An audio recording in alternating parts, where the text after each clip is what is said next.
Meu nome é John e hoje quero compartilhar a verdade por trás do livro que escrevi, o livro do Apocalipse. Ao longo dos séculos, muitos distorceram e interpretaram mal esse texto crucial para os crentes, apresentando-o como uma profecia cheia de maldade destrutiva ou centrada em Satanás. Se você acredita que essa é a mensagem do Apocalipse, devo dizer-lhe, você está enganado. O livro do Apocalipse é sobre algo muito maior. É a revelação da segunda vinda de Cristo, uma profecia mencionada 318 vezes na Bíblia, tornando-se o evento previsto com mais frequência em todas as Escrituras. O livro do Apocalipse fornece um relato detalhado do que acontecerá antes, durante e depois do retorno de Cristo. Embora alguns possam evitar pregar sobre este texto, alegando que é muito complexo ou muito temeroso, ele é, de fato, essencial para a igreja. Como está escrito em Apocalipse capítulo 1, versículo 3. Bem-aventurado aquele que lê em voz alta as palavras desta profecia, e bem-aventurados os que a ouvem e guardam o que nela está escrito, porque o tempo está próximo. Este é o único livro da Bíblia que vem com uma promessa de bênçãos para aqueles que leem, ouvem e levam a sério sua mensagem. O estudo do Apocalipse é crucial, porque contém profecias sobre o fim do mundo, profecias que ainda não foram cumpridas, mas acredita-se que se desdobrarão em breve. O livro do Apocalipse é incrivelmente relevante para o nosso tempo. Muitas pessoas sentem que o fim dos tempos está se aproximando e os eventos preditos em Apocalipse podem acontecer em breve. Por essa razão, é vital que os crentes leiam e entendam este livro, para que possam se preparar para o que está pronto para o retorno glorioso do Senhor. Agora, você pode estar se perguntando quem eu sou. Eu sou João, conhecido como o apóstolo João ou João Evangelista, e tive o privilégio de ser um dos discípulos mais próximos de Jesus. Eu sou o discípulo amado que descansou a cabeça no peito de Jesus na última ceia. Antes de Jesus me chamar, eu era pescador na Galileia. Mas a partir do momento em que o segui, minha vida mudou para sempre. Como um dos 12 apóstolos, testemunhei inúmeros milagres, Jesus curando cegos, ressuscitando mortos e muito mais. Eu estava lá, ao pé da cruz, testemunhando a crucificação, e corri para o túmulo vazio, onde vi o Cristo ressuscitado em toda a sua glória e poder. Esse momento cimentou minha fé e fortaleceu minha determinação de cumprir a missão que me foi dada por nosso Senhor. Após a ascensão de Jesus, dediquei minha vida a pregar o Evangelho, cuidar da igreja e espalhar a mensagem da salvação. Morei em Éfeso, onde escrevi o Evangelho de João e as 3 epístolas, encorajando os crentes a viver no amor e na verdade de Deus. Mas logo, o reinado de um imperador perverso trouxe tempos sombrios para a igreja cristã. Este imperador exigiu que todas as pessoas o adorassem como um Deus, e ele instituiu uma lei que em um dia específico todos os cidadãos devem queimar incenso em um altar e declarar: César é o Senhor. Para os cristãos, cuja fé está enraizada na proclamação de que Jesus é o Senhor, essa exigência representou um desafio impossível. Recusando-se a comprometer sua fé, muitos crentes, inclusive eu, enfrentaram perseguição brutal. Os cristãos foram torturados, presos e mortos por seu testemunho inabalável. Eu também fui condenado a uma morte horrível por minha fé. Fui condenado a ser fervido vivo em um caldeirão de óleo quente, um destino destinado a servir de advertência para outros que seguiam a Cristo. Mas algo milagroso aconteceu. Quando fui mergulhado no óleo fervente, isso não me prejudicou. O óleo, que deveria ter queimado e consumido minha carne, tornou-se um testemunho da proteção de Deus. Saí ileso do caldeirão, uma testemunha viva do poder de Deus. Aqueles que buscaram minha morte ficaram chocados e aterrorizados. Incapazes de me matar, eles não tiveram escolha a não ser me exilar. fui enviado para Patmos, uma ilha árida e desolada onde o Império Romano exilou seus inimigos. Patmos era um deserto rochoso, com menos de 12 quilômetros de comprimento e 6 quilômetros de largura, sem riachos ou terras férteis. Seu isolamento e condições adversas fizeram dela uma prisão natural, onde os condenados definhavam lentamente. O que era para ser uma sentença de morte para mim se transformou em algo muito maior. Na solidão e desolação de Patmos, encontrei a presença de Deus de uma maneira que nunca havia experimentado antes. Entre as rochas irregulares e o mar sem fim, recebi uma visão do céu, uma revelação do destino final da humanidade e a glória eterna de Deus. Nessa visão, fui instruído a escrever o que vi, e foi nesta ilha remota que recebi e escrevi o livro do Apocalipse. O que era para ser o meu fim tornou-se palco de uma das maiores revelações de todos os tempos. O livro do Apocalipse não é um conto de destruição ou desesperança. É um farol de luz para todos os crentes, um guia para aqueles que permanecem fiéis e uma promessa do retorno de Cristo. É um livro para aqueles que estão dispostos a morrer por sua fé. Mas o mais importante, é um livro para aqueles que acreditam no poder do amor, redenção e salvação de Deus. Escrevi o livro do Apocalipse não para inspirar medo, mas para dar esperança. Revela a vitória final de Cristo sobre o mal e o estabelecimento de seu reino eterno. É um chamado para os crentes se apegarem à sua fé, não importa as provações que enfrentem, porque está chegando o tempo em que Jesus voltará e tudo será corrigido. A segunda vinda de Cristo não é um sonho distante, é uma realidade que se desenrolará, assim como foi profetizado 318 vezes nas Escrituras. Portanto, exorto-os a ler o livro do Apocalipse, a estudar suas palavras cuidadosamente e a permitir que sua mensagem o guie. Este livro é um roteiro para os crentes, mostrando o que acontecerá antes, durante e depois do retorno de Cristo. Ele oferece um vislumbre do futuro e nos dá as ferramentas de que precisamos para nos prepararmos para o último capítulo do plano de Deus. Não se intimide com isso. Abrace-o e deixe-o enchê-lo de esperança, coragem e fé.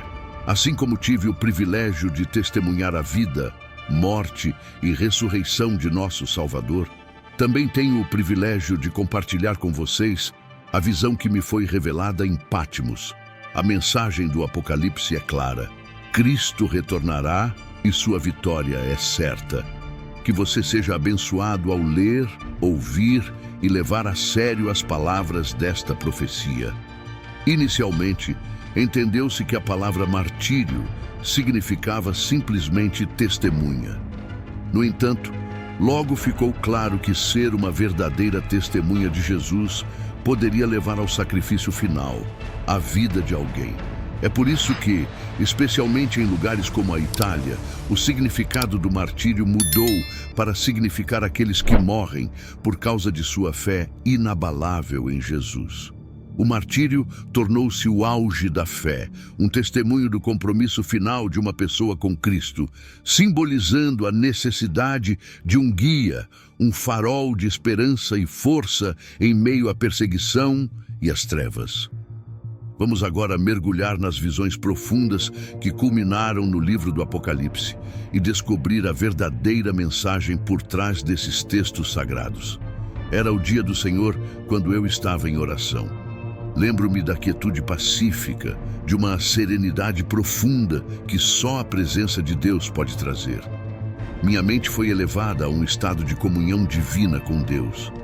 Ao orar, fui subitamente arrebatado pelo Espírito e o ambiente ao meu redor começou a desaparecer.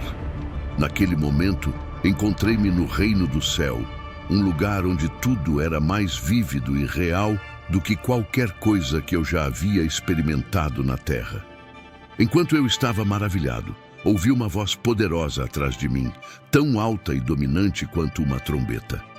A voz proclamou: "Eu sou o Alfa e o Ômega, o primeiro e o último."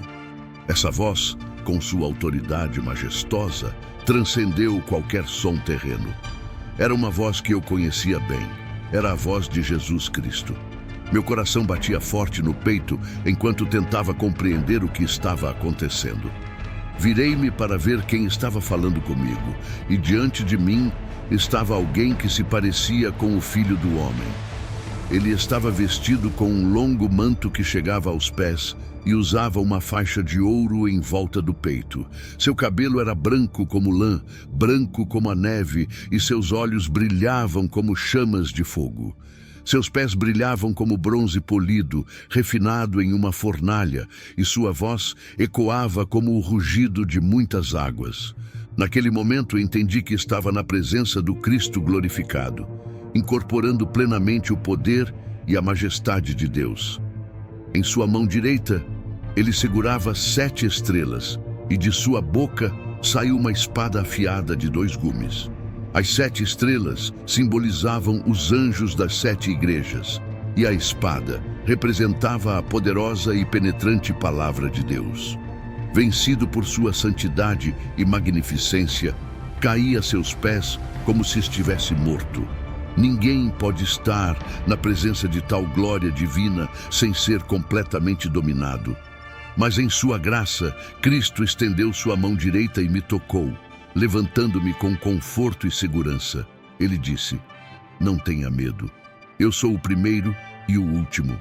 Eu sou o vivente. Eu estava morto. E agora veja, estou vivo para todo sempre. E eu tenho as chaves da morte e do Hades."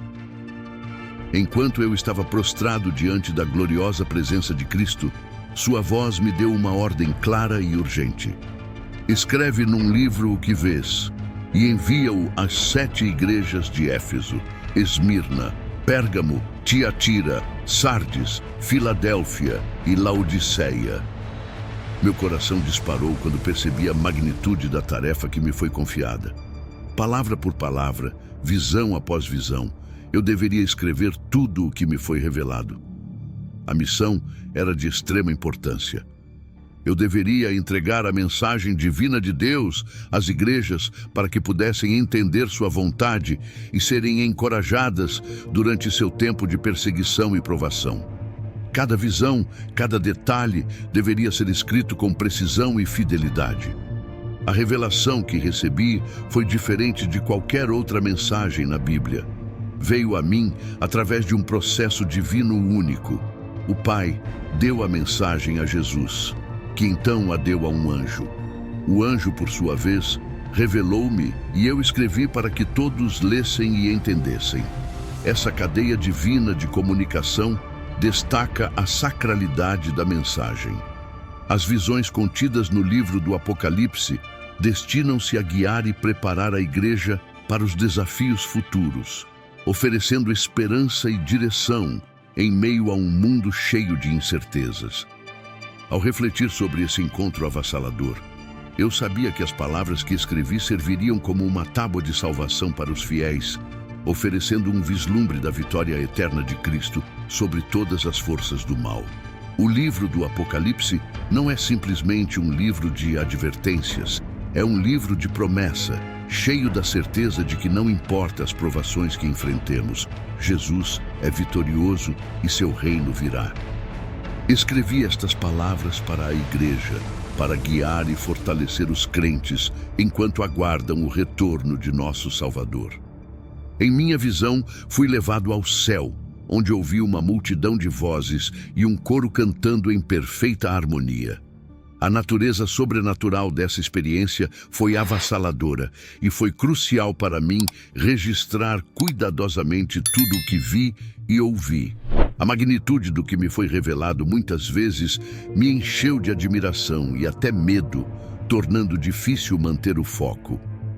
O anjo que me acompanhou teve que me lembrar várias vezes, 11 vezes na verdade, de anotar todos os detalhes importantes, garantindo que nada fosse esquecido.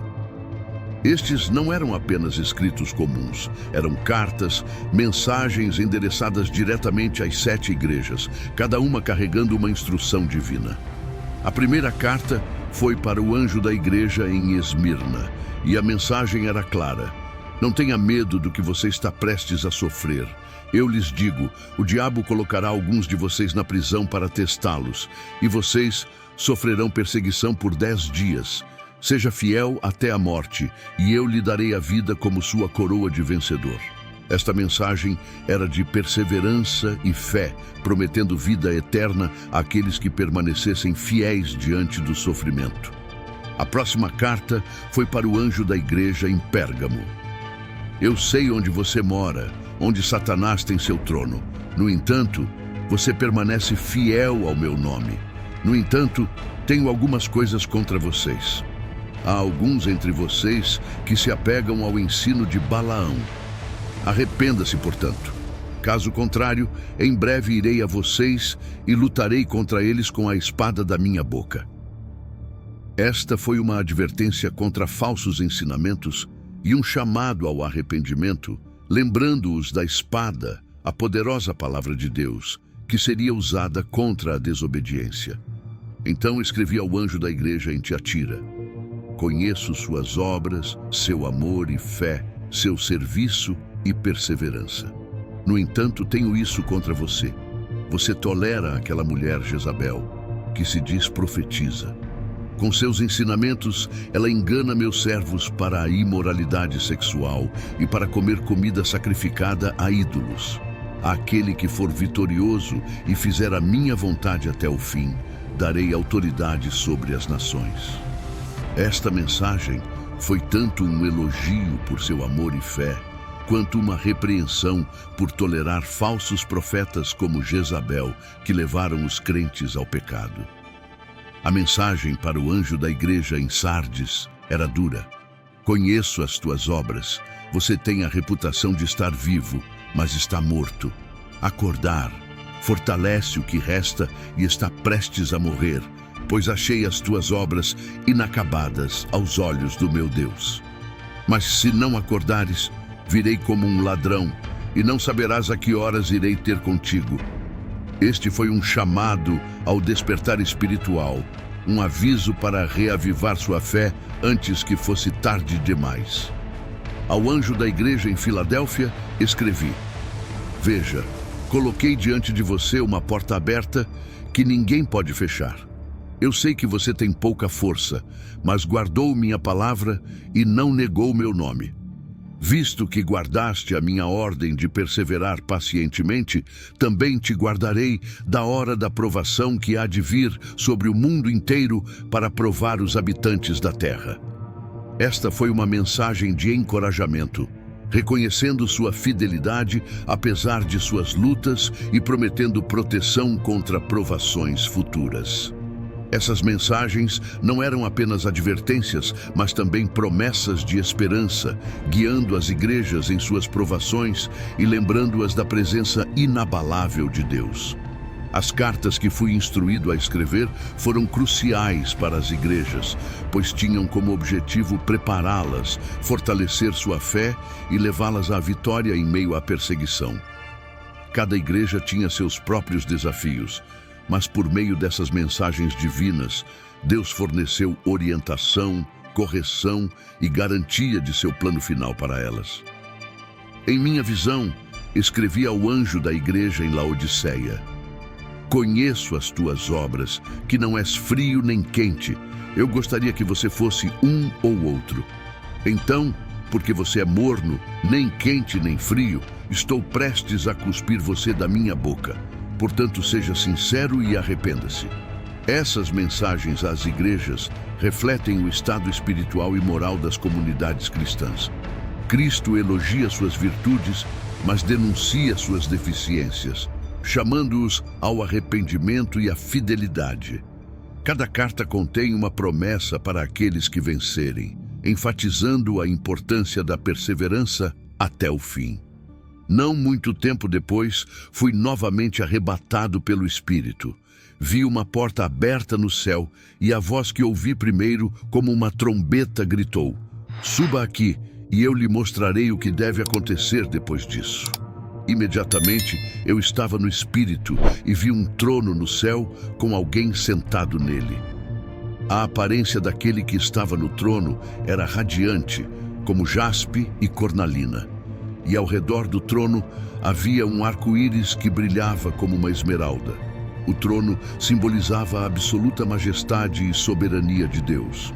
O jaspe e a cornalina refletiam sua pureza e justiça, enquanto o arco-íris representava sua aliança e misericórdia.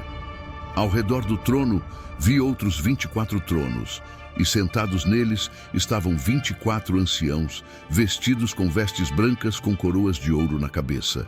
Esses 24 anciãos representam os santos de todos os tempos, os patriarcas e apóstolos, e suas vestes brancas simbolizam a santidade concedida por Deus, enquanto as coroas de ouro representam a recompensa eterna por sua fidelidade. Do trono vieram relâmpagos, estrondos e trovões. Diante do trono havia 7 lâmpadas acesas, que são os 7 Espíritos de Deus.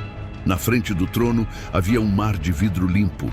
No centro e ao redor do trono vi 4 criaturas vivas, cada uma coberta de olhos na frente e atrás, simbolizando a plenitude da criação, vigilância e conhecimento de Deus. A primeira criatura era como um leão, a segunda como um boi, a terceira tinha o rosto de um homem e a quarta era como uma águia voando. Esses seres viventes louvavam a Deus dia e noite, dizendo: Santo, Santo, Santo é o Senhor Deus Todo-Poderoso, que era, que é e que há de vir. Sempre que os seres viventes davam glória, honra e agradecimento ao que estava sentado no trono, os 24 anciãos se prostravam diante dele e adoravam o Deus vivo. Eles colocaram suas coroas diante do trono, dizendo: Tu és digno, nosso Senhor e Deus, de receber glória, honra e poder, pois tu criaste todas as coisas e por tua vontade elas foram criadas e existem. Na mão direita do que estava sentado no trono, vi um livro com escrita de ambos os lados, selado com 7 selos. Um anjo poderoso proclamou em alta voz: Quem é digno de quebrar os selos e abrir o rolo? Mas ninguém no céu, na terra ou debaixo da terra poderia abrir o pergaminho ou mesmo olhar dentro dele. Chorei porque ninguém foi considerado digno de abrir o pergaminho que simbolizava o decreto supremo de Deus para o futuro. Então, um dos anciãos me disse: Não chore. Veja, o leão da tribo de Judá, a raiz de Davi, triunfou. Ele é capaz de abrir o livro e seus 7 selos. Olhei, e lá no centro do trono, e entre os 4 seres viventes e os anciãos, vi um cordeiro, parecendo que morto, com 7 chifres e 7 olhos, que são os 7 Espíritos de Deus enviados a toda a terra. Este cordeiro é Cristo, que triunfou por meio de sua morte sacrificial.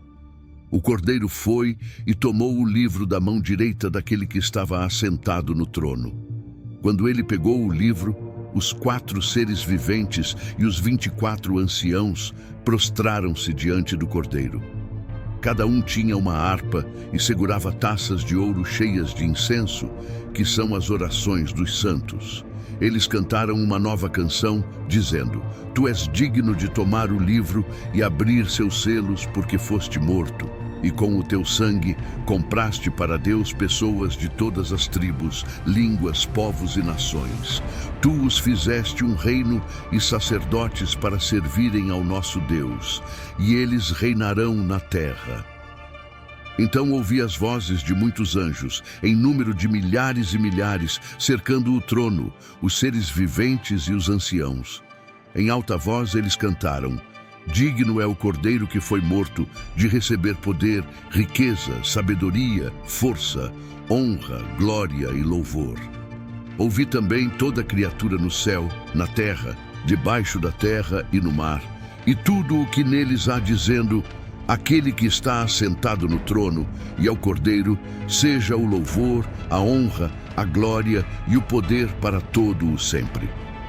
Então o Cordeiro abriu o primeiro selo e ouvi um dos 4 seres viventes dizer com voz de trovão: Vem! Olhei e vi um cavalo branco. Seu cavaleiro segurava um arco e uma coroa foi dada a ele. E ele cavalgou como um conquistador empenhado em conquistar. Este cavaleiro simboliza a conquista, mas pode ser interpretado tanto como justiça divina quanto como poder opressivo. Quando o cordeiro abriu o segundo selo, ouviu o segundo ser vivente dizer: "Vem!" Outro cavalo vermelho ardente saiu. Seu cavaleiro recebeu o poder de tirar a paz da terra e fazer as pessoas se matarem. A ele foi dada uma grande espada.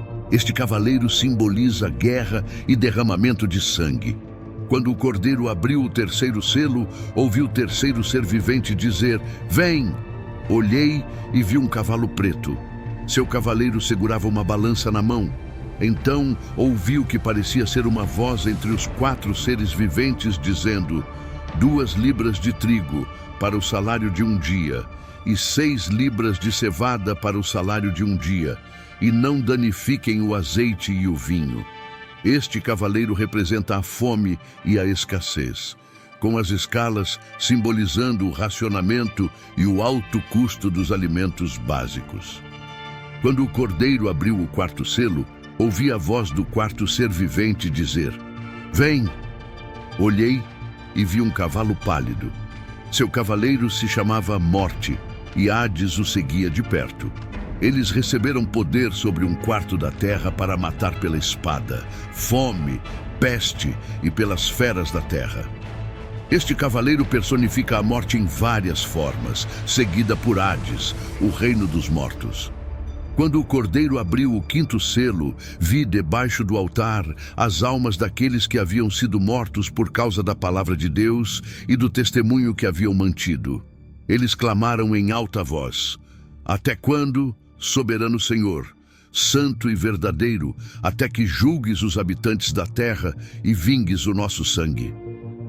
Cada um deles recebeu uma túnica branca, e foi-lhes dito que esperassem um pouco mais, até que o número total de seus conservos, seus irmãos e irmãs, fossem mortos exatamente como haviam sido. Observei que quando ele abriu o 6º selo, houve um grande terremoto. O sol ficou preto como saco feito de pelo de cabra. A lua inteira ficou vermelha como sangue, e as estrelas no céu caíram na terra como figos, caindo de uma figueira sacudida por um vento forte. O céu recuou como um pergaminho sendo enrolado, e todas as montanhas e ilhas foram removidas de seu lugar. Os reis da terra, os príncipes, os generais, os ricos, os poderosos e todos os outros escravos e livres escondiam-se em cavernas e entre as rochas das montanhas.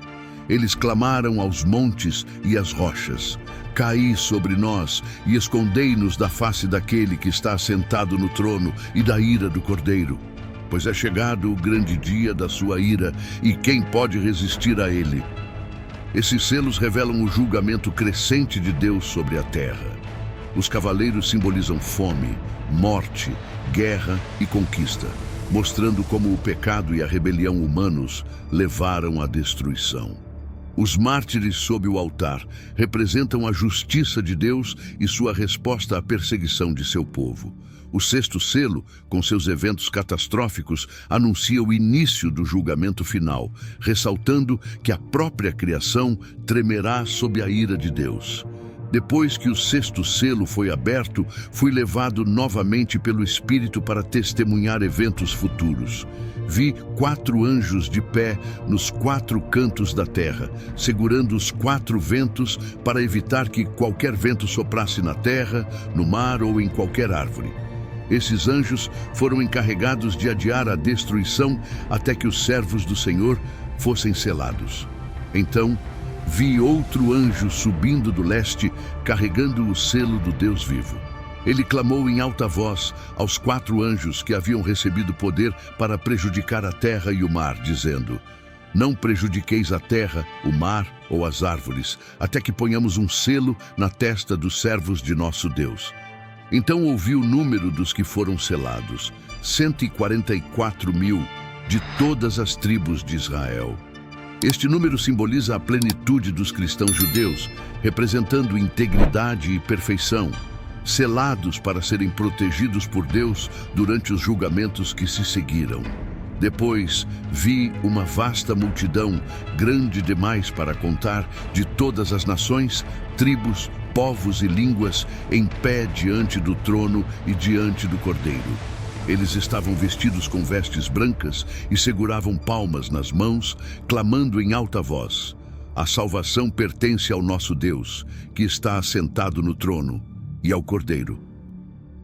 Essa grande multidão representa os gentios redimidos, mostrando a universalidade da salvação que Cristo oferece. Um dos anciãos me perguntou: quem são eles e de onde vieram? Eu respondi: Senhor, você sabe. Ele disse: estes são os que saíram da grande tribulação, lavaram as suas vestes compridas e as embranqueceram no sangue do Cordeiro. As vestes brancas simbolizam pureza e redenção por meio do sacrifício de Cristo, pois esses indivíduos suportaram tribulações e agora foram recompensados com a presença de Deus. Quando o Cordeiro abriu o 7º selo, houve silêncio no céu por cerca de meia hora.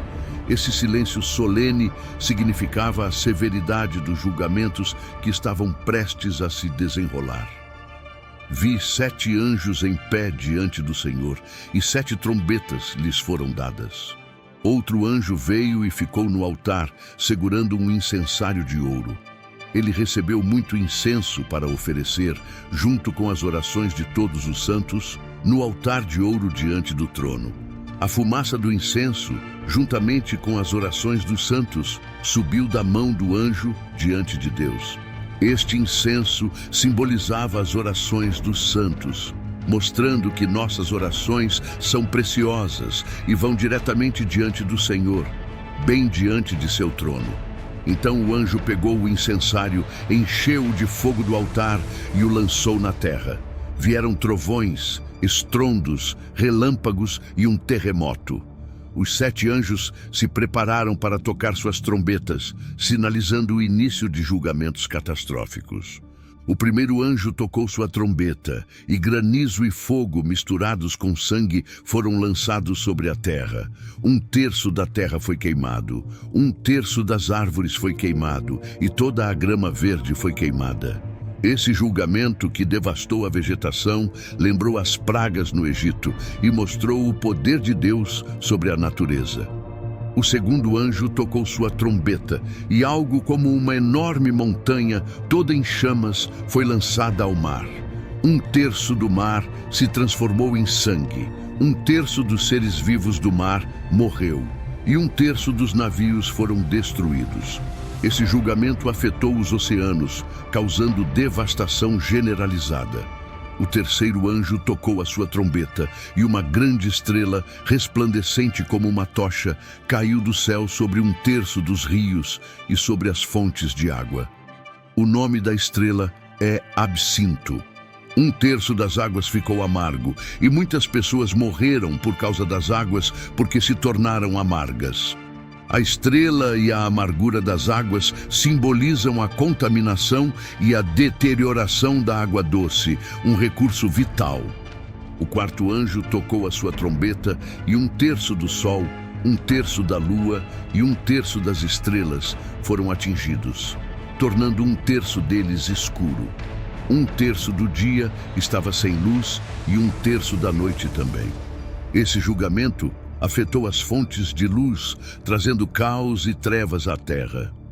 Enquanto observava, ouvi uma águia voando no ar, gritando em voz alta: "Ai, pesar!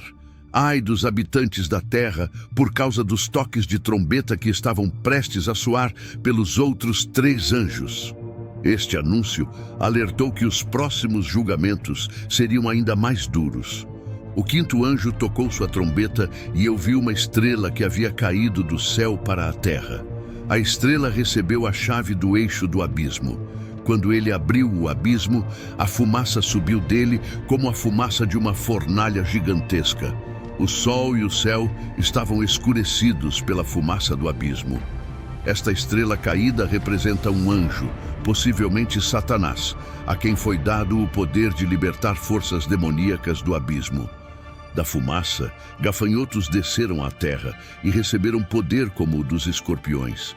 Eles foram instruídos a não prejudicar a grama, as plantas ou as árvores, mas apenas as pessoas que não tinham o selo de Deus na testa. Eles não tinham permissão para matá-los, mas apenas atormentá-los por 5 meses, e a agonia que sofreram foi como a picada de um escorpião. Esses gafanhotos demoníacos simbolizam tormento espiritual e sofrimento interior para aqueles que negam a Deus. Os gafanhotos pareciam cavalos preparados para a batalha. Em suas cabeças, eles usavam algo como coroas de ouro, seus rostos pareciam rostos humanos, seus cabelos eram como cabelos de mulheres e seus dentes eram como dentes de leões. Eles tinham couraças como ferro, e o som de suas asas era como o trovão de muitos cavalos e carros correndo para a batalha. Esta descrição enfatiza sua natureza aterrorizante e destrutiva. Eles tinham um rei sobre eles, o anjo do abismo, cujo nome em hebraico é Abaddon e em grego é Apollyon, ambos significando destruidor. Isso destaca a intenção mortal dessas forças demoníacas. O 6º anjo tocou a sua trombeta e ouviu uma voz vinda das 4 pontas do altar de ouro que está diante de Deus. Disse ao 6º anjo que tinha a trombeta: solte os 4 anjos que estão presos junto ao grande rio Eufrates. Esses anjos amarrados representam forças de destruição que haviam sido contidas até este momento. Os 4 anjos foram soltos para matar 1/3 da humanidade. O número de tropas montadas era 2 vezes 10.000 vezes 10.000. Ouvi dizer o número deles.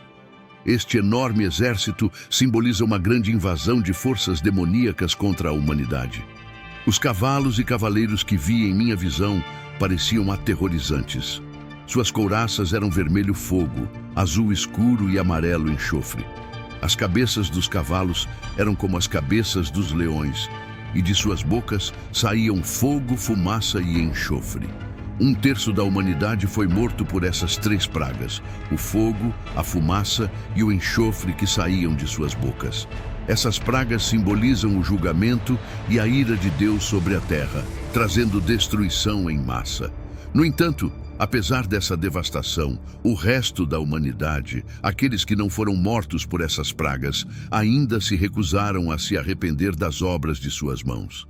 Eles continuaram a adorar demônios e ídolos feitos de ouro, prata, bronze, pedra e ídolos de madeira que não podem ver, ouvir ou andar.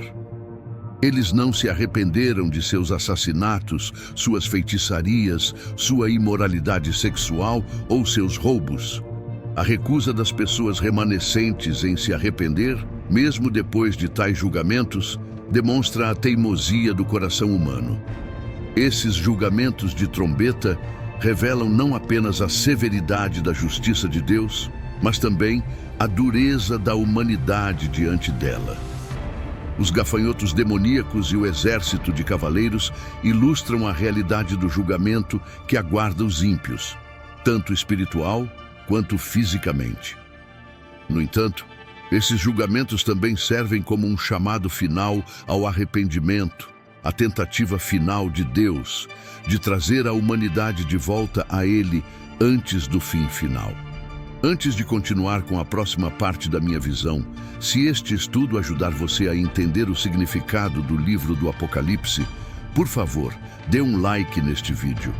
Suas curtidas e comentários na caixa de comentários ajudarão outras pessoas a descobrir a mensagem do Apocalipse e entender o que Deus quer transmitir por meio desses versículos.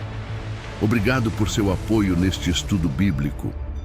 Vamos agora seguir em frente, pois mais uma vez fui levado pelo Espírito para testemunhar eventos futuros.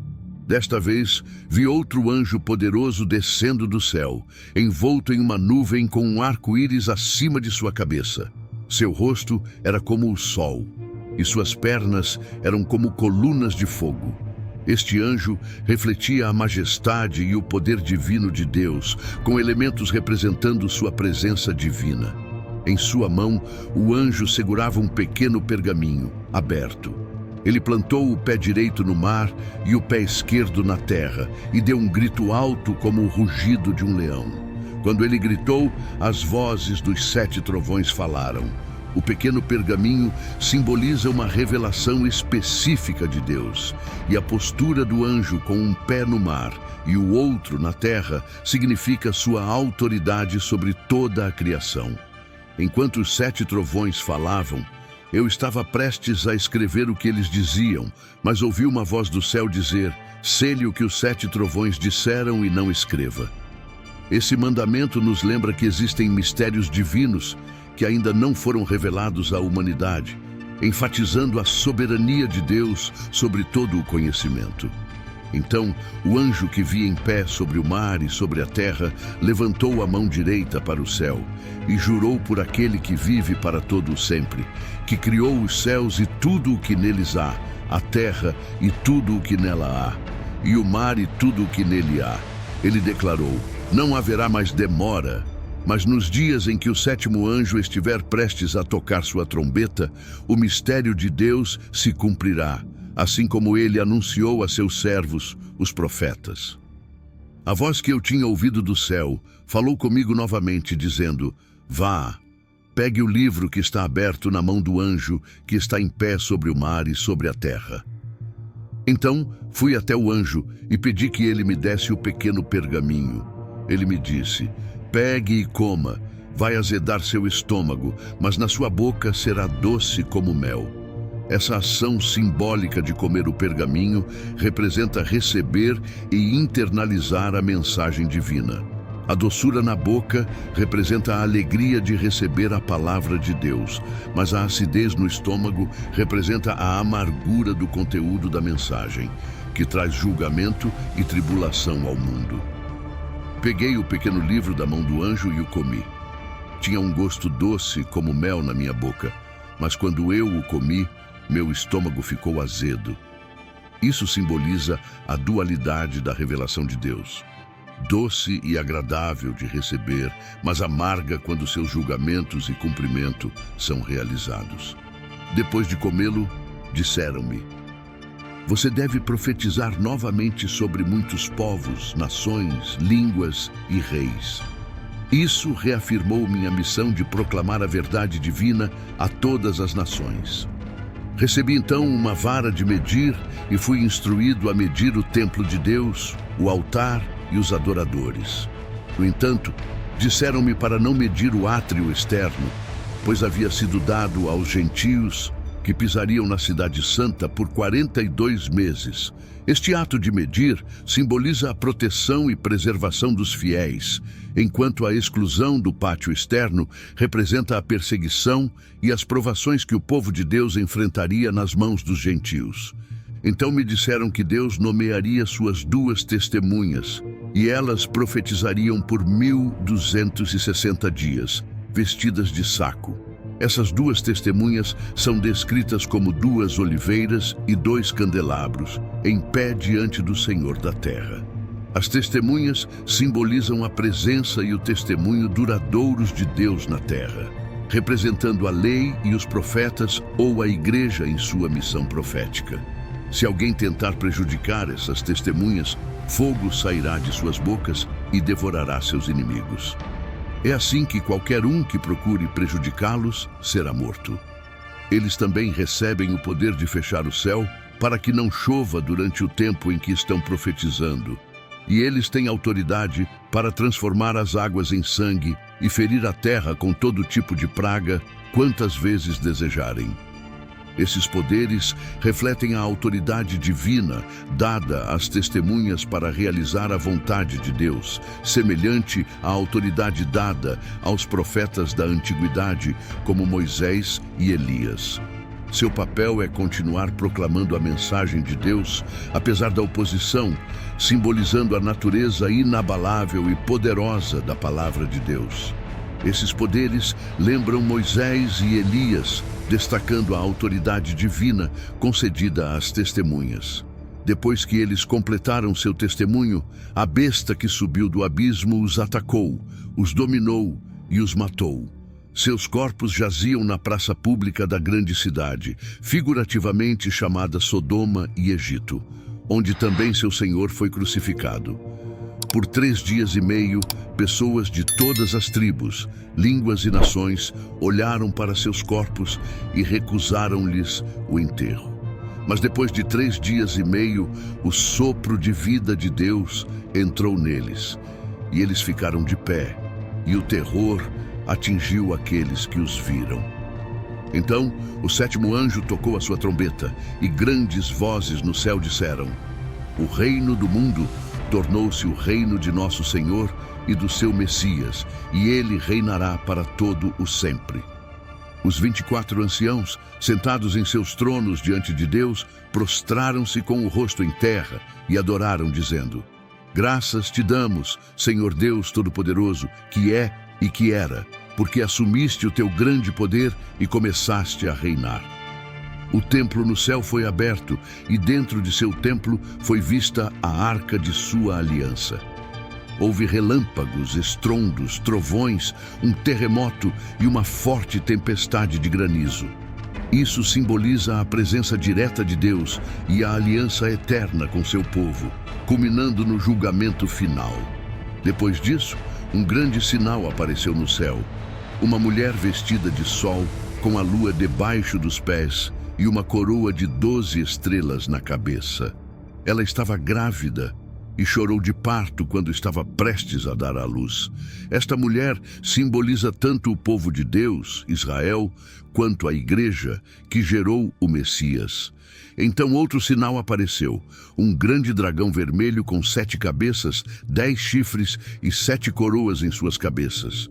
Sua cauda varreu 1/3 das estrelas do céu e as jogou na terra. Este dragão representa Satanás, exercendo poder e domínio sobre os reinos terrenos e sua rebelião contra Deus. O dragão estava diante da mulher, pronto para devorar seu filho no momento em que nascesse. Ela deu à luz um filho varão, que governará todas as nações com um cetro de ferro. Seu filho foi arrebatado para Deus e para o seu trono. O filho do sexo masculino é Jesus, que foi perseguido por forças do mal desde o nascimento, mas foi glorificado e levado para o céu. Houve uma grande guerra no céu. Miguel e seus anjos lutaram contra o dragão, e o dragão e seus anjos revidaram. Mas o dragão não era forte o suficiente, e ele e seus anjos perderam seu lugar no céu. O grande dragão, que a antiga serpente chamou de Diabo, ou Satanás, que desvia o mundo inteiro, foi lançado para a terra e seus anjos com ele. Esta guerra simboliza a derrota e o banimento de Satanás do céu, reafirmando a autoridade suprema de Deus. Então ouvi uma grande voz no céu dizer: agora veio a salvação, o poder e o reino do nosso Deus, e a autoridade do seu Messias. Pois o acusador de nossos irmãos e irmãs, que os acusa diante de Deus dia e noite, foi lançado para baixo. Eles triunfaram sobre ele pelo sangue do Cordeiro e pela palavra de seu testemunho. Eles não amavam suas vidas tanto a ponto de recuar diante da morte. O dragão furioso, tendo sido lançado à terra, perseguiu a mulher que dera à luz o filho varão. A mulher recebeu as asas de uma grande águia para voar para um lugar preparado para ela no deserto, onde ela seria cuidada por um tempo, tempos e metade de um tempo, fora do alcance da serpente. A mulher, simbolizando o povo de Deus, foi protegida pela provisão divina durante um período de grande perseguição. Da boca da serpente, a água jorrou como um rio para varrer a mulher, mas a terra ajudou a mulher abrindo a boca e engolindo o rio que o dragão havia vomitado. Isso simboliza as tentativas de Satanás de destruir a igreja e a intervenção de Deus para proteger seu povo.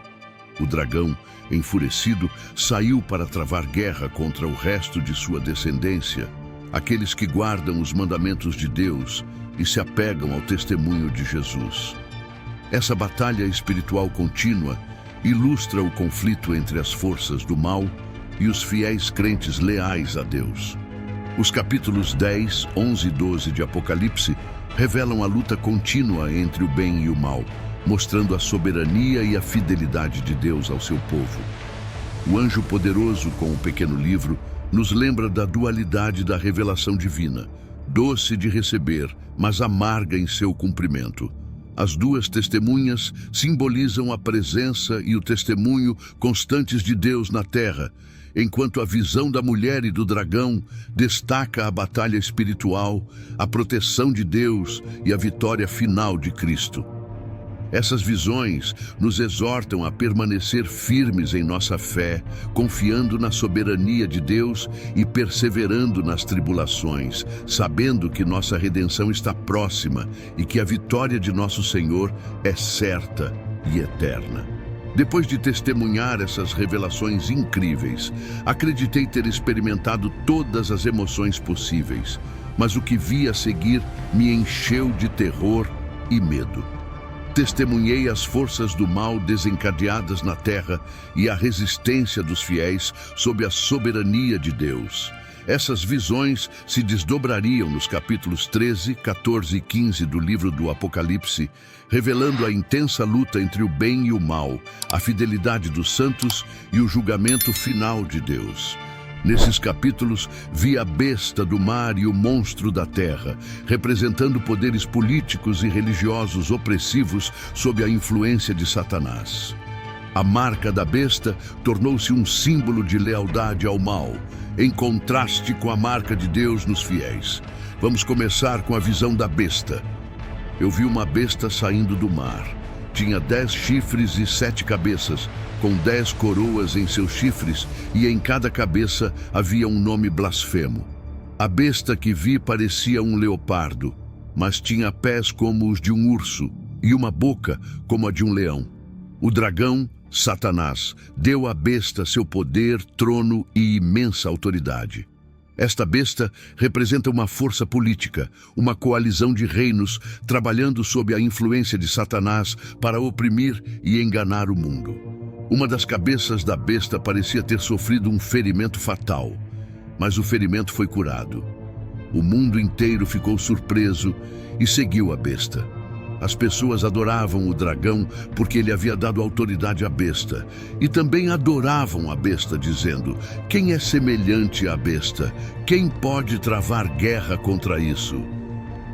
Essa aparente cura simboliza a capacidade de Satanás de recuperar o poder e continuar enganando a humanidade, mesmo depois de parecer derrotado. A besta recebeu uma boca para proferir palavras orgulhosas e blasfemas e exerceu sua autoridade por 42 meses. Durante esse tempo, abriu a boca para blasfemar contra Deus, para caluniar seu nome, sua morada e aqueles que vivem no céu. A blasfêmia da besta contra Deus e seu povo marcou um período de intensa perseguição e engano na terra. O governo opressivo da besta, as blasfêmias e a influência enganosa refletem a natureza dos poderes políticos malignos ao longo da história, trabalhando contra o reino de Deus. A visão mostrou que, embora essas forças possam parecer poderosas e invencíveis, seu tempo é limitado e o julgamento de Deus virá. Este período simboliza um dos tempos da grande tribulação e o severo teste dos fiéis. A besta recebe poder para travar guerra contra o povo santo de Deus e conquistá-lo. Exerce autoridade sobre cada tribo, povo, língua e nação. Todos os habitantes da terra adorarão a besta, todo aquele cujo nome não foi escrito no livro da vida do Cordeiro, o Cordeiro que foi morto desde a criação do mundo. Aqui testemunhamos a feroz perseguição aos crentes e o aparente, embora temporário, triunfo do mal. Então vi uma segunda besta subindo da terra. Tinha 2 chifres como um cordeiro, mas falava como um dragão. Esta segunda besta exerceu toda a autoridade da primeira besta em seu nome, e fez com que a terra e seus habitantes adorassem a primeira besta, cuja ferida mortal havia sido curada. Esta segunda besta simboliza falsos profetas, sistemas religiosos ou líderes espirituais corruptos que apoiam e promovem o poder do primeiro reino opressor. Realizou grandes sinais, até mesmo fazendo descer fogo do céu à terra, à vista do povo. Por causa dos sinais que lhe foi permitido realizar em favor da primeira besta, enganou os habitantes da terra. Ordenou-lhes que erguessem uma imagem em homenagem à besta que havia sido ferida pela espada e ainda vivia. Esse engano revela a capacidade do diabo de imitar o poder divino, usando falsos sinais e maravilhas para confundir e enganar a humanidade. Por meio dessas ilusões, a segunda besta persuade as pessoas a adorar a primeira besta, solidificando um sistema global de engano, manipulação e controle. Isso mostra o alcance aterrorizante do mal quando não controlado pela fé verdadeira, bem como a guerra espiritual entre as forças das trevas e aqueles que permanecem leais a Deus. Apesar do aparente domínio dessas forças do mal, o Apocalipse nos lembra que seu governo é passageiro e o julgamento final de Deus prevalecerá.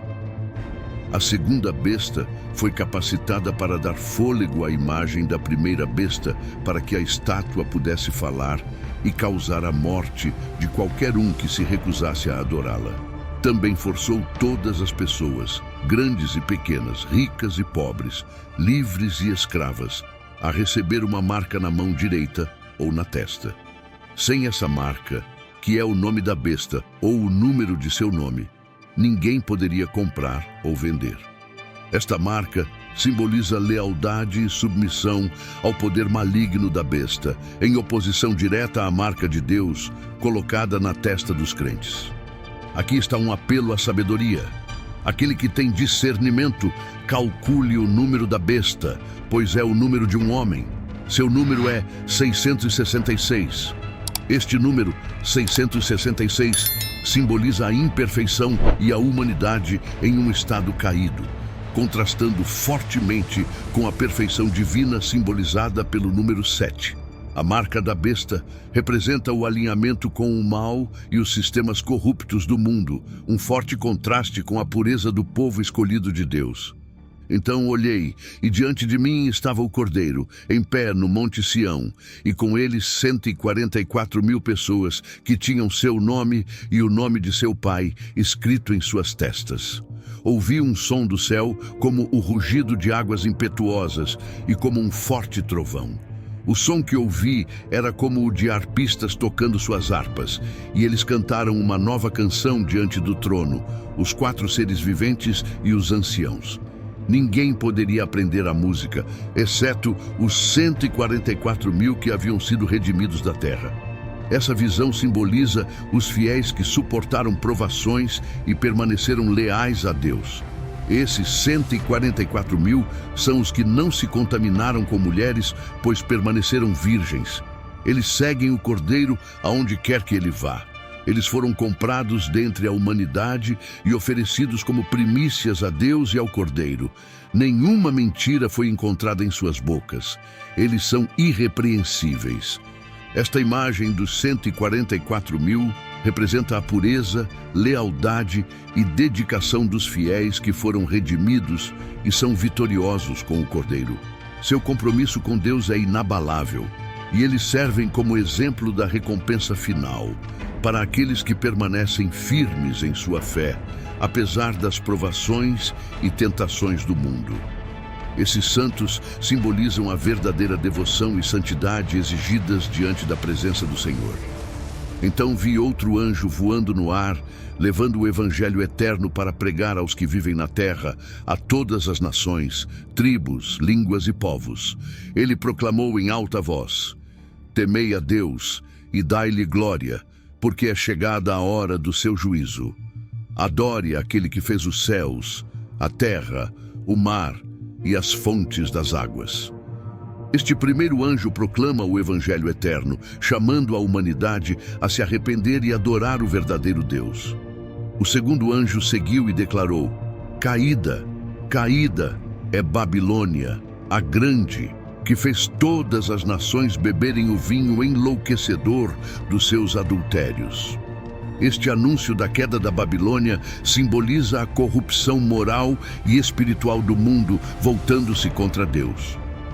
O terceiro anjo o seguiu, falando em voz alta: se alguém adorar a besta e a sua imagem, e receber a sua marca na testa ou na mão, também beberá o vinho da fúria de Deus, que foi derramado com toda a força no cálice da sua ira. Eles serão atormentados com enxofre ardente na presença dos santos anjos e do Cordeiro. A fumaça do seu tormento subirá para todo o sempre, e não haverá descanso nem de dia nem de noite para os que adoram a besta e a sua imagem, nem para quem receber a sua marca. A advertência deste terceiro anjo significa as terríveis consequências de escolher seguir a besta, representando lealdade ao mal, em contraste com aqueles que permanecem fiéis a Deus. O tormento e o julgamento eternos servem como um lembrete da seriedade de rejeitar os caminhos de Deus e da justiça inevitável para aqueles que se alinham com a maldade. Este terceiro anjo adverte sobre o destino que aguarda aqueles que escolhem seguir a besta e enfrentar a ira eterna de Deus. Isso exige a paciência do povo de Deus, aqueles que guardam seus mandamentos e permanecem fiéis a Jesus. Então ouvi uma voz do céu dizendo: escreva isto, bem-aventurados os mortos que desde agora morrem no Senhor. Sim, diz o Espírito, eles descansarão de seu trabalho, pois suas obras os seguirão. Esta mensagem é um chamado à perseverança e fidelidade, garantindo bênçãos eternas àqueles que permanecem firmes em sua fé. Então vi diante de mim uma nuvem branca, e sentado na nuvem estava um semelhante a um filho do homem, com uma coroa de ouro na cabeça e uma foice afiada na mão. Outro anjo saiu do templo e clamou em alta voz àquele que estava sentado na nuvem: pegue sua foice e ceifa, porque chegou a hora de ceifar, pois a colheita da terra está madura. Essa visão da colheita simboliza o julgamento final, onde Cristo separará os justos dos ímpios.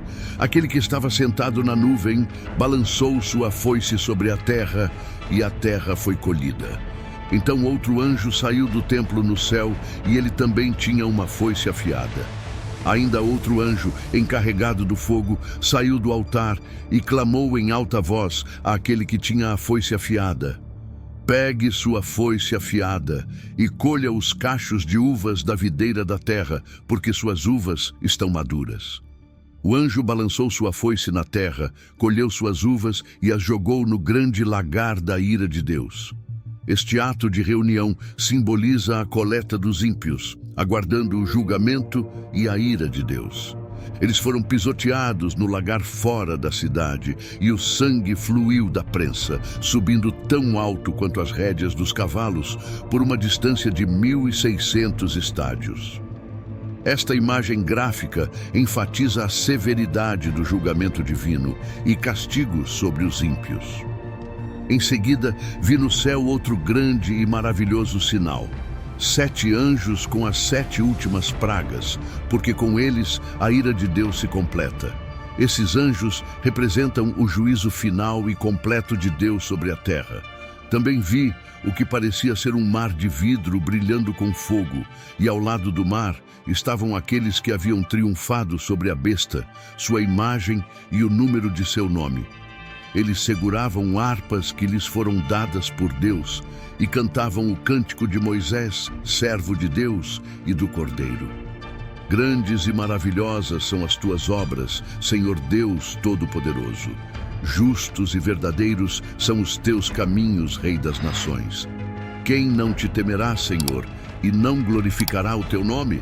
Pois só tu és santo. Todas as nações virão e adorarão diante de ti, pois os teus atos justos foram revelados. Esta canção louva a justiça, santidade e soberania de Deus, reconhecendo sua autoridade sobre todas as nações. Ele celebra o triunfo final dos fiéis e a revelação final dos atos justos de Deus. Olhei e vi no céu, no templo, o tabernáculo da lei da aliança aberto. Do templo vieram os 7 anjos com as 7 pragas. Eles estavam vestidos de linho limpo e brilhante, com faixas douradas em volta do peito. Esses anjos, revestidos de pureza e autoridade, simbolizam a execução final do julgamento de Deus. Então, um dos 4 seres viventes deu aos 7 anjos 7 taças de ouro, cheias da ira de Deus, que vive para todo o sempre. O templo estava cheio de fumaça da glória de Deus e do seu poder, e ninguém podia entrar no templo até que as 7 pragas dos 7 anjos fossem completadas. As taças de ouro representam a plenitude da ira de Deus, e a fumaça de sua glória simboliza sua soberania, santidade e poder. À medida que as visões continuavam a se desenrolar diante de meus olhos, vi o ponto culminante do julgamento divino sobre a terra. Os 7 anjos com 7 taças da ira de Deus estavam se preparando para derramar o que estava dentro deles.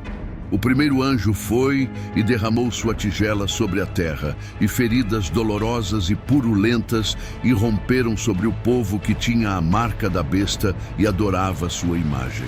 Essas feridas representam o sofrimento físico e as consequências diretas do julgamento de Deus sobre aqueles que seguiram a besta. O segundo anjo derramou sua taça no mar, e ela se transformou em sangue, como o sangue de uma pessoa morta, e todos os seres vivos no mar morreram.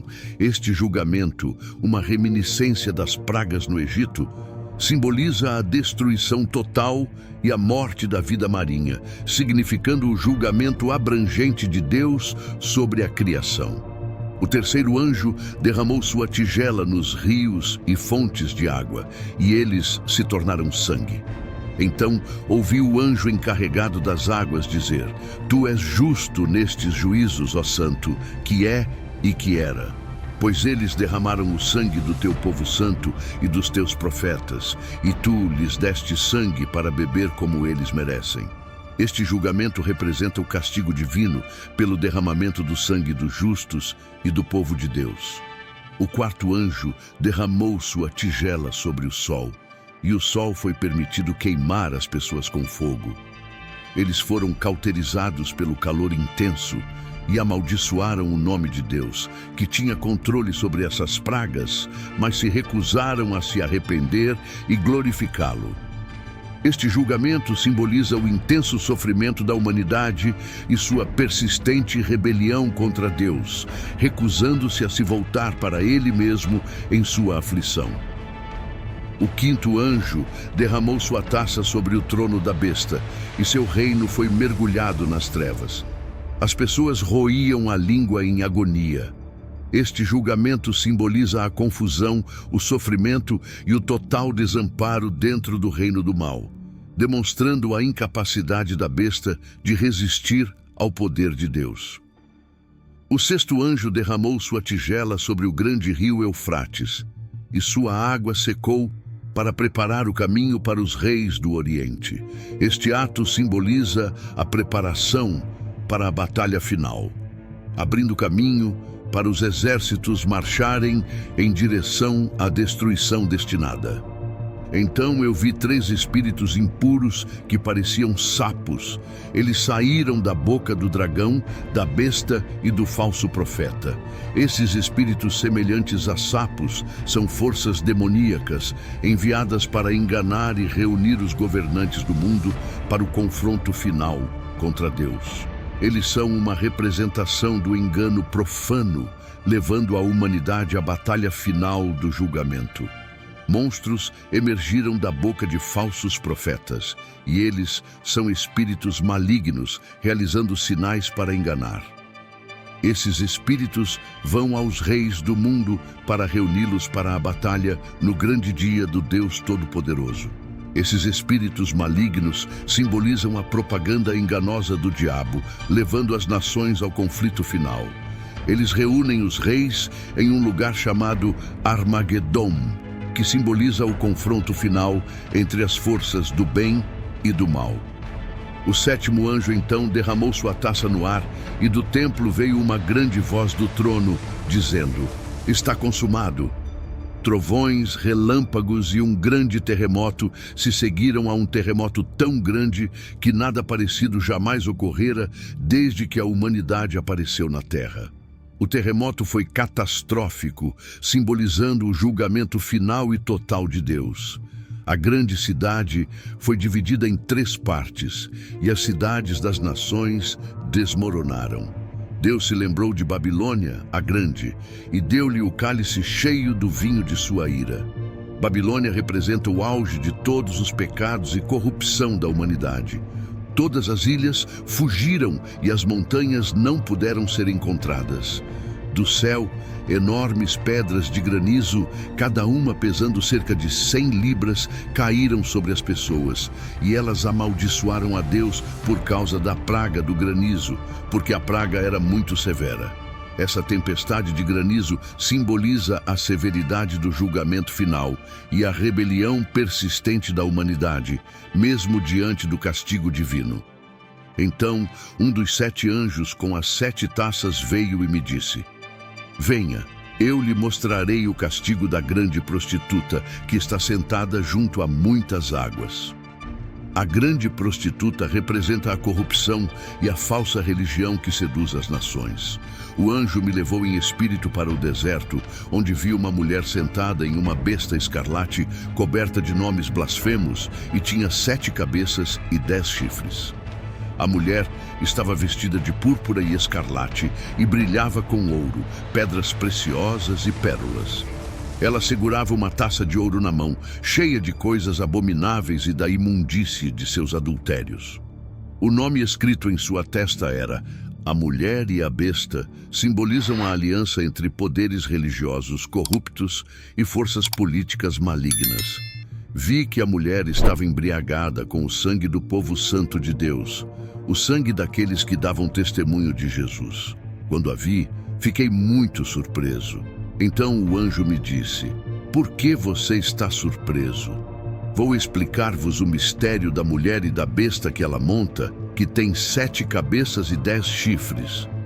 Essa visão representa a queda final de sistemas malignos e instituições corruptas que se opõem a Deus.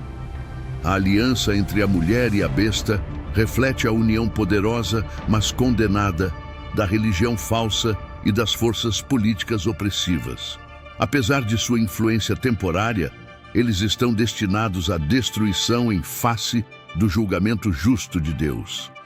Vou explicar-vos o mistério da mulher e da besta que ela monta, que tem 7 cabeças e 10 chifres, disse o anjo. A besta que você viu, que já foi, agora não é, e ainda assim sairá do abismo e irá para sua destruição. Os habitantes da terra, cujos nomes não foram escritos no livro da vida desde a criação do mundo, ficarão maravilhados quando virem a besta, porque já foi, agora não é, e ainda virá. Isso simboliza o renascimento do poder maligno e sua eventual destruição. As 7 cabeças são 7 colinas sobre as quais a mulher está sentada. Eles também são 7 reis. 5 caíram, um é e o outro ainda não veio. Mas quando ele vier, ele deve permanecer apenas por um pouco de tempo. A besta, que já foi e agora não é um 8º rei. Ele pertence aos 7 e vai para a sua destruição. Esses chefes representam reinos e governantes que apoiaram a corrupção. Os 10 chifres que você viu são 10 reis que ainda não receberam um reino, mas que por uma hora receberão autoridade como reis junto com a besta. Eles têm um propósito e darão seu poder e autoridade à besta. Esses chifres simbolizam alianças políticas temporárias que estão alinhadas com o poder do mal. Eles guerrearão contra o Cordeiro, mas o Cordeiro triunfará sobre eles, porque ele é o Senhor dos senhores e o Rei dos reis, e com ele estarão seus seguidores chamados, escolhidos e fiéis. Esta declaração reafirma a vitória final de Cristo sobre as forças do mal, ao lado de seus fiéis seguidores. As águas que você viu, onde a prostituta está sentada, são povos, multidões, nações e línguas. A besta e os 10 chifres que você viu odiarão a prostituta. Eles a arruinarão, a deixarão nua, comerão sua carne e a queimarão no fogo. Esta traição final simboliza a autodestruição dos poderes do mal. Pois Deus colocou em seus corações cumprir o seu propósito, concordando em entregar seu poder à besta até que as palavras de Deus sejam cumpridas. A mulher representa a grande cidade que governa os reis da terra, simbolizando o centro da corrupção e do poder maligno. Então vi outro anjo descendo do céu. Ele tinha grande autoridade e a terra era iluminada por seu esplendor. Com uma voz poderosa, ele gritou: "Caído, caída é Babilônia, a grande. Ela se tornou uma morada para demônios e um refúgio para todo espírito impuro, um refúgio para todo pássaro impuro e um refúgio para todo animal impuro e detestável." A queda da Babilônia simboliza o julgamento final e completo de toda corrupção e maldade. Então ouvi outra voz do céu dizer: "Saia dela, povo meu, para que você não participe de seus pecados, para que você não receba nenhuma de suas pragas. Pois seus pecados estão empilhados até o céu, e Deus se lembrou de seus crimes. Devolva a ela como ela deu. Pague-a em dobro pelo que ela fez. Despeje uma porção dupla de sua própria xícara. Dê-lhe tanto tormento e tristeza, quanto a glória e o luxo que ela deu a si mesma. Em seu coração ela se gaba: sento-me entronizada como rainha. Eu não sou viúva, eu nunca vou lamentar." O julgamento da Babilônia é proporcional à sua arrogância e crueldade. Portanto, em um dia, suas pragas a alcançarão: morte, luto e fome. Ela será consumida pelo fogo, pois poderoso é o Senhor Deus que a julga. Os reis da terra que cometeram adultério com ela e compartilharam seu luxo verão a fumaça de sua queima. Eles chorarão e lamentarão por ela, aterrorizados com seu tormento. Eles ficarão longe e gritarão: "Ai, ai de você, grande cidade, poderosa cidade da Babilônia." Em uma hora, sua condenação chegou. Os lamentos de reis e mercadores significam a destruição repentina e total do poder corrupto. Então ouvi outra voz do céu dizer: "Alegrai-vos por ela, ó céus, alegrai-vos, povo de Deus, alegrai-vos, apóstolos e profetas. Pois Deus a julgou com o julgamento que ela impôs a você." Este grito de alegria no céu simboliza a vindicação dos santos e o cumprimento da justiça divina. Então, um anjo poderoso pegou uma pedra do tamanho de uma grande pedra de moinho, jogou-a no mar e disse: "Com tanta violência, a grande cidade da Babilônia será derrubada para nunca mais ser encontrada." Este ato simboliza a destruição irreversível da Babilônia e o fim definitivo de sua influência maligna. Finalmente, a cena mudou e vi o céu aberto. O que vi encheu meu coração de esperança e alegria, pois foi a visão da vitória final de nosso Senhor Jesus Cristo. Um momento glorioso que afirmou o triunfo do bem sobre o mal e o cumprimento final do plano de Deus para toda a criação. Então ouvi o que parecia ser o rugido de uma vasta multidão no céu, gritando: "Aleluia! Salvação, glória e poder pertencem ao nosso Deus, pois verdadeiros e justos são seus julgamentos."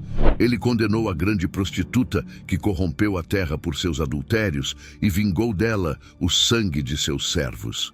Todo o céu se uniu em louvor, proclamando a justiça e a verdade dos juízos de Deus. Mais uma vez eles gritaram: "Aleluia! A fumaça dela sobe para todo sempre." Os 24 anciãos e os 4 seres viventes prostraram-se e adoraram a Deus, que estava sentado no trono, e clamaram: "Amém, aleluia." Então uma voz veio do trono dizendo: "Louvai o nosso Deus, todos os seus servos, vós que o temeis, grandes e pequenos." E ouvi o que parecia ser uma grande multidão, como o rugido de águas impetuosas e como fortes trovões, gritando: Aleluia! Pois nosso Senhor Deus Todo-Poderoso reina. Regozijemo-nos, alegremo-nos e demos-lhe glória, porque são chegadas as bodas do Cordeiro, e a sua noiva já se aprontou. Esta celebração simboliza a união eterna de Cristo com sua igreja, um relacionamento de amor e fidelidade eternos. Então vi o céu aberto, e eis um cavalo branco cujo cavaleiro se chama Fiel e Verdadeiro. Com justiça ele julga e faz guerra. Seus olhos são como fogo ardente, e em sua cabeça há muitas coroas. Ele tem um nome escrito nele que ninguém conhece, exceto ele mesmo. Ele está vestido com um manto salpicado de sangue, e seu nome é a Palavra de Deus. Este cavaleiro é Jesus Cristo, a Palavra de Deus, que vem em poder e glória para julgar e conquistar. Os exércitos do céu, vestidos de linho fino, branco e puro, seguiam-no em cavalos brancos. De sua boca sai uma espada afiada para ferir as nações. Ele os governará com um cetro de ferro. Ele pisa o lagar da fúria da ira do Deus Todo-Poderoso. Esses exércitos representam os santos e anjos que acompanham Cristo em sua vitória final sobre o mal. Vi a besta e os reis da terra e seus exércitos reunidos para guerrear contra o cavaleiro montado no cavalo e seu exército. Mas a besta foi capturada e com ela o falso profeta que havia feito sinais em seu favor. Com esses sinais, ele havia iludido aqueles que haviam recebido a marca da besta e adorado sua imagem. Os dois foram jogados vivos no lago ardente de enxofre ardente. O resto foi morto com a espada saindo da boca do cavaleiro no cavalo, e todos os pássaros se empanturraram de sua carne. Esta cena ilustra a destruição final das forças do mal, garantindo que a justiça de Deus prevaleça. Então vi um anjo descendo do céu, segurando a chave do abismo e uma grande corrente. Ele agarrou o dragão, aquela antiga serpente, que é o diabo ou Satanás, e o amarrou por 1000 anos. Ele o jogou no abismo, trancou-o e selou-o sobre ele, para impedi-lo de enganar as nações até que os 1000 anos terminassem. Depois disso, ele deve ser libertado por um curto período de tempo. Essa ligação simboliza a restrição de poder de Satanás, impedindo-o de enganar as nações durante o reinado milenar de Cristo. Vi tronos nos quais estavam sentados aqueles que haviam recebido autoridade para julgar, e vi as almas daqueles que haviam sido decapitados por causa de seu testemunho sobre Jesus e por proclamar a palavra de Deus. Eles não adoraram a besta ou sua imagem, nem receberam sua marca na testa ou nas mãos. Esses indivíduos fiéis foram ressuscitados e reinaram com Cristo por 1000 anos. Esses mártires e crentes participaram do reino milenar de Cristo, uma era caracterizada pela paz e pela justiça. O resto dos mortos não voltou à vida até depois que os 1000 anos foram completados. Esta é a primeira ressurreição. Bem-aventurados e santos são aqueles que participam da primeira ressurreição. A segunda morte não tem poder sobre eles, pois servirão como sacerdotes de Deus e de Cristo e reinarão com ele por 1000 anos. Esta primeira ressurreição é a recompensa dos justos, permitindo-lhes participar do reino de Cristo e escapar do julgamento eterno. Depois que os 1000 anos se passarem, Satanás será libertado de sua prisão e, mais uma vez, enganará as nações nos 4 cantos da terra, Gog e Magog, reunindo-os para a batalha. Seu número será tão vasto quanto a areia da praia. Eles marcharão pela terra e cercarão o acampamento do povo de Deus, a cidade que ele ama. Mas fogo descerá do céu e os devorará. A breve libertação de Satanás e a subsequente derrota ressaltam a vitória final de Deus sobre o mal. O diabo, que os enganou, será lançado no lago de enxofre ardente, onde a besta e o falso profeta foram lançados anteriormente. Eles serão atormentados dia e noite para todo o sempre. Esta condenação eterna de Satanás e seus seguidores marca o fim final de todo o mal. Então vi um grande trono branco e aquele que estava sentado nele. A terra e os céus fugiram de sua presença e não havia lugar para eles. Vi os mortos, grandes e pequenos, em pé diante do trono, e os livros foram abertos. Outro livro foi aberto, que é o livro da vida. Os mortos foram julgados de acordo com o que haviam feito, conforme registrado nos livros. Este julgamento final revela a justiça perfeita de Deus, pois cada indivíduo é julgado com base em suas ações. O mar entregou os mortos que nele havia, e a morte e o Hades entregaram os mortos que neles havia, e cada um foi julgado segundo o que havia feito. Então a morte e o Hades foram lançados no lago de fogo. O lago de fogo é a segunda morte, e quem não é nomeado no livro da vida é lançado no lago de fogo. A segunda morte simboliza a condenação eterna daqueles que não estão escritos no livro da vida. Essa visão revela o ponto culminante do plano de Deus para a redenção e julgamento da humanidade. A segunda vinda de Cristo é apresentada como uma vitória gloriosa e decisiva sobre o mal. A união do Cordeiro com sua igreja no casamento do Cordeiro simboliza a união eterna entre Cristo e os redimidos. Os capítulos 19 e 20 do livro do Apocalipse descrevem a destruição da besta e dos falsos profetas, juntamente com a escravidão de Satanás, ilustrando a remoção do mal e o estabelecimento do reino de Cristo. O reinado milenar simboliza um período de paz e justiça, onde os santos reinam com Cristo. O julgamento do grande trono branco é a manifestação final da justiça de Deus, onde todos os humanos são julgados de acordo com suas ações. Aqueles cujos nomes estão escritos no livro da vida são salvos, enquanto os ímpios enfrentam a condenação eterna. Esses eventos culminam em uma visão cheia de glória e esperança. Vejo um novo céu e uma nova terra, porque o primeiro céu e a primeira terra já passaram, e já não há mar. Este novo céu e nova terra simbolizam a renovação completa da criação, sem corrupção e pecado. Eu, João, vi a cidade santa, a nova Jerusalém, descendo do céu de Deus, preparada como uma noiva lindamente vestida para seu marido. Esta cidade santa simboliza a morada eterna de Deus com seu povo, adornada com beleza e santidade, preparada como uma noiva para Cristo. Então, ouvi uma voz alta do trono dizendo: Veja, a morada de Deus está agora entre o povo, e ele habitará com ele. Eles serão o seu povo, e o próprio Deus estará com eles e será o seu Deus. Ele enxugará toda lágrima de seus olhos. Não haverá mais morte, luto, choro ou dor, pois a velha ordem das coisas já passou. Essa promessa divina garante que o sofrimento e a morte serão eliminados e que o próprio Deus viverá entre seu povo, trazendo conforto e paz eternos. O que estava sentado no trono disse: Estou fazendo tudo novo. Então ele disse: Escreva isso, pois essas palavras são confiáveis e verdadeiras. Ele me disse: Está feito.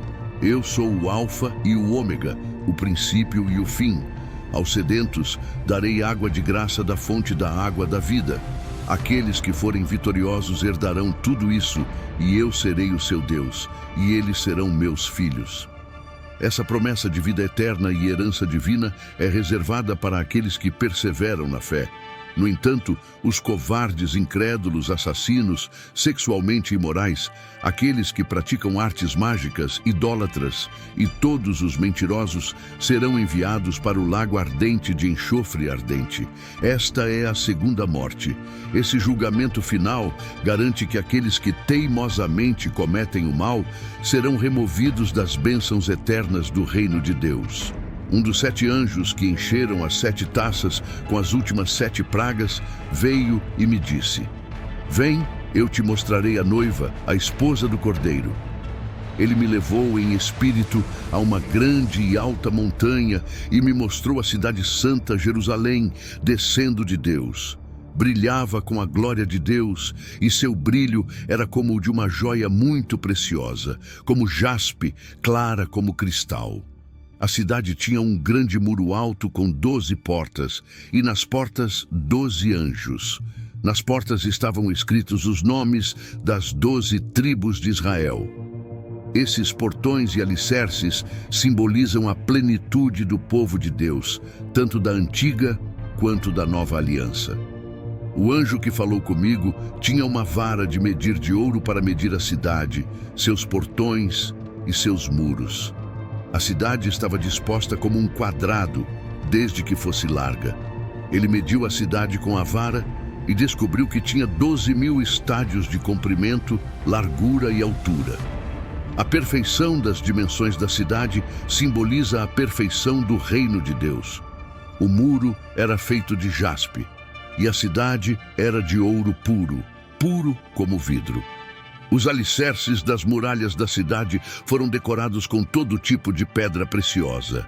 Esses materiais preciosos e ouro puro refletem a pureza, a santidade e o valor eterno da Nova Jerusalém.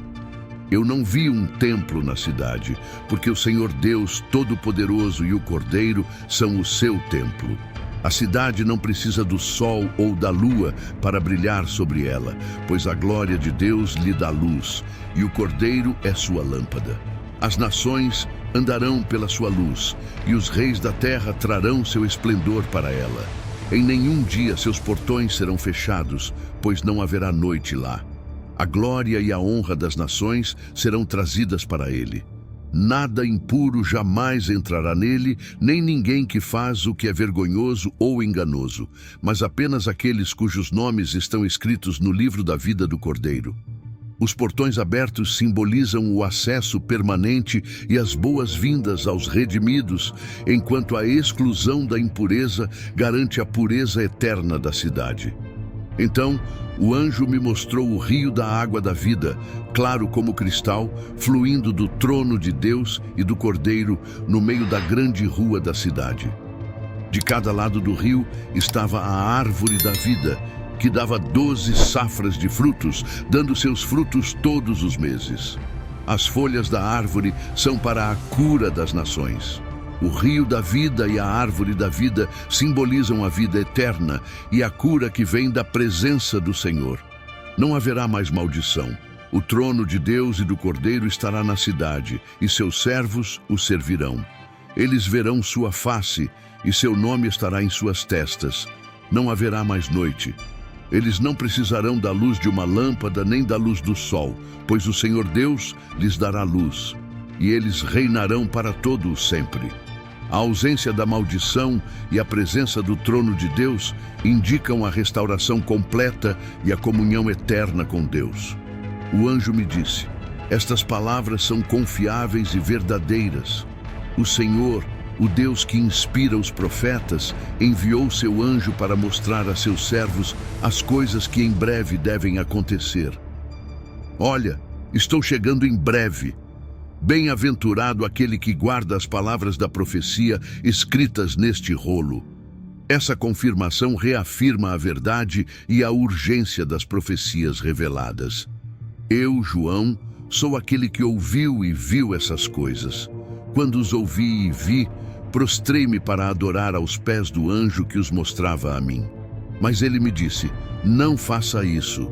Eu sou um conservo com você e com seus companheiros profetas, e com todos os que guardam as palavras deste rolo. Adore a Deus. Este chamado para adorar somente a Deus enfatiza a centralidade da adoração verdadeira e exclusiva ao Criador. Ele me disse: não cele as palavras da profecia deste rolo, porque o tempo está próximo. Aquele que faz o mal, continue a fazer o mal. Que a pessoa vil, continue a ser vil. Quem pratica o que é certo, continue a fazer o que é certo. E continue a ser santa, a pessoa santa. O cumprimento iminente dessas profecias requer uma decisão urgente sobre santidade e justiça. Olha, estou chegando em breve.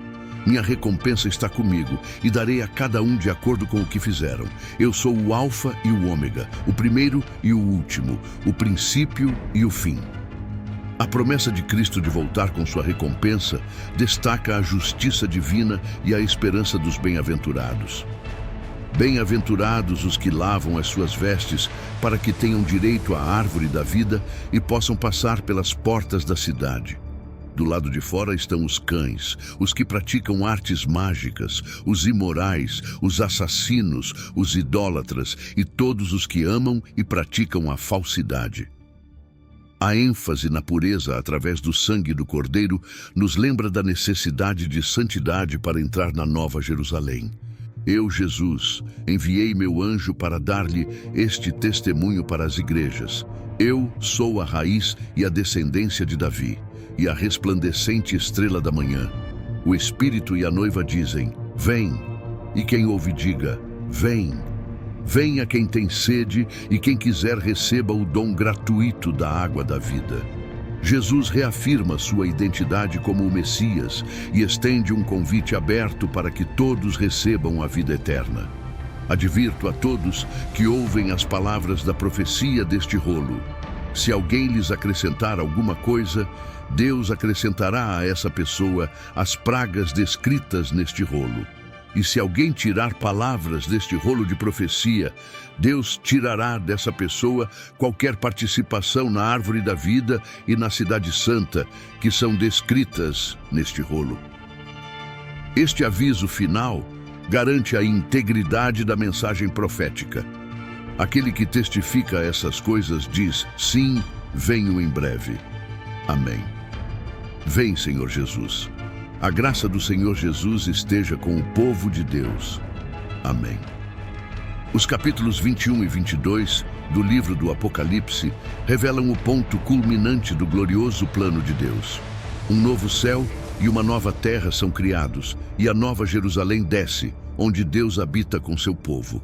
Todo sofrimento e morte são eliminados, e reinam a paz e o conforto eternos. A cidade santa simboliza a pureza e perfeição do reino eterno de Deus, enquanto o rio da vida e a árvore da vida significam vida eterna e cura da presença de Deus.